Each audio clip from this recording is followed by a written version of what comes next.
Wajib tulan gawok ingsun liman aikona kedue wong kang yakin sapa man bil hisabi kelawan anane hisab, anane hitungan amal. Kaifa yajma'u hale kaya apa ngumpulaken sapa man al mala ing harta. Dan saya juga takjub dengan orang-orang yang yakin bahwa nanti di akhirat akan ada hisab, akan ada perhitungan, tetapi semangat tetap non ya jema'ul mal mengumpulkan harta. Engkau yakin bahwa harta yang kita miliki akan dihisab, tetapi dia tetap semangat mengumpulkan harta. Kan heran jadi. Sampai pernah ceritanya ada satu orang ini, dia pas mau mati bilang, tolong nanti kalau saya mati kalau ada yang mau tungguin saya selama 3 hari, bikin kuburan di sampingnya. Nanti akan saya kasih uang 5 juta dari warisan saya. Akhirnya orang tersebut singkat cerita mati. Pas mati diumumkan sama keluarganya, ahli warisnya, siapa yang pengen nemenin bapak saya di kuburan, tapi di sampingnya bikin kuburan di sampingnya, nanti dikasih uang 5 juta. Akhirnya ada satu orang yang siap saya. Udah dibikinlah kuburan 2, yang satu kuburan si bapak ini, yang satu buat dia. Akhirnya pas malam pertama maghrib ya, dia di sampingnya, ini kuburan yang baru mati, ini di sampingnya kuburan tapi nggak ditutup, cuman kuburan doang. Di sampingnya kio be nguping ya ke sebelahnya. Pas didengerin itu maghrib ini, si orang yang mati ini didatangi oleh malaikat, dan ternyata ditanyakan uang 100 rupiah ini dari mana, dipakai untuk apa. Itu ternyata selama 3 hari yang ditanyakan oleh malaikat itu selalu yang ditanyakan yang 100 rupiah itu. Tiap hari tanyakan, ini uang 100 rupiah dari mana, ya, dibuat untuk apa. Masya Allah. Akhirnya setelah 3 hari orang yang nunggu ini pulang. Pas pulang mau dikasih 5 juta oleh keluarga yang meninggal. Kata yang nungguin, enggak, saya nggak butuh duit, ambil 5 juta. Loh, ini jatah Anda, kan sudah nungguin 3 hari. Wow, hopo masian alim. Kenapa? 100 rupiah aja 3 hari ditanyain terus sama malaikat, apalagi 5 juta katanya. Boro-boro, udah ambil, saya nggak mau dunia. Makanya saya heran, kata Allah Ta'ala, orang-orang yang yakin bahwa nanti setiap yang kita miliki semuanya akan dihisab. Peci kita akan dihisab, uang kita yang kita miliki akan dihisab, motor, mobil, handphone, apalagi. Wah, yuk, hisab paling berat tiganya. Nanti hisab yang paling lama handphone kayaknya daripada duit ya. Duit jarang ente, duit gak punya, tapi HP punya ya. Ini semua akan dihisab. Saya heran dengan orang yang yakin akan adanya hisab, tetapi dia masih saja ya jema'ul mal, masih saja mau mengumpulkan duit, mengumpulkan harta.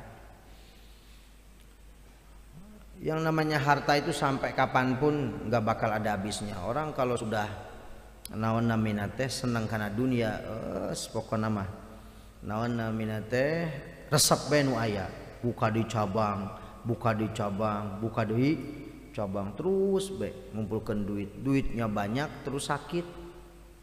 Pas sakit masuk rumah sakit, terus duitnya habis mati ya. Jadi nusugi rumah sakit sebenarnya ya. Yang kaya itu sebenarnya rumah sakit.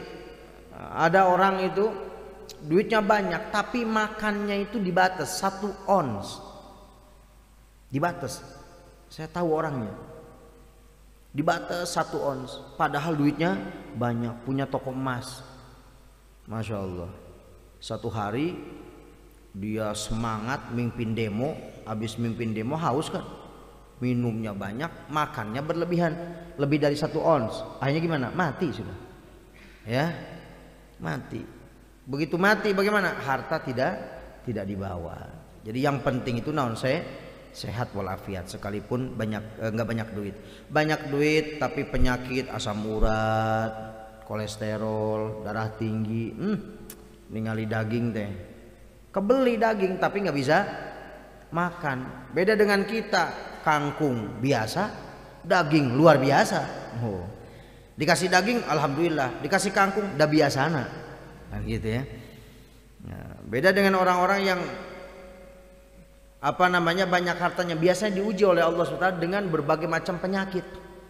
Kalau orang nggak punya harta tuh santai. Kenapa? Karena pikirannya itu nyantai, pikirannya nggak pantang, sehingga bagaimana kesehatannya normal.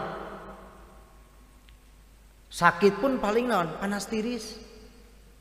Coba orang-orang miskin itu, orang-orang yang tidak mampu, kalau sakit apa sih? Sakit panas tiris. Di oskadon beres sudah. Ya, sehat deh. Orang kaya masya Allah berobat ke Singapura ke mana angger bae penyakitan. Ya, nanti uangnya habis terus mati kan begitu.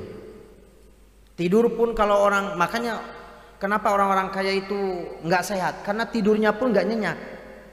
Beda dengan orang yang nggak punya apa-apa, tidurnya nikmat, les besare. Bakurobrak, kalah merungkut terus. Paling berit cenah gitu.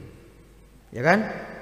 Tapi kalau orang kaya, kurubak, kerojat, buaya maling, langsung kau milikan kali itu kau dia diulak-ilik ternyata berit, ya kan? Akhirnya sare deui. Orang miskin, kurubak, jauh eta berit lam jadol dengan ganggu cenah. Langsung perem deui. Orang kaya pak kurubak dikit langsung gugah, melek kali itu dia bising naon, bising aya nu maling. Lah kalau orang nggak punya apa-apa, naon di malingna. Jadi ya tenang baik, karena pikiran tenang sehingga naon sehat badannya. Makanya obat paling nikmat itu adalah naon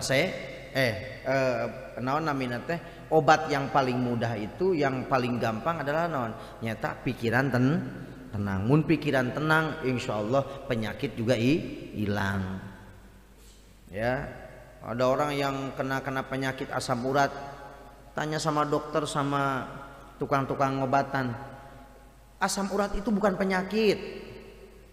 Pokoknya asal pikiran tenang, santai, menerima apa yang Allah berikan, rileks, sudah sembuh sudah. Begitu.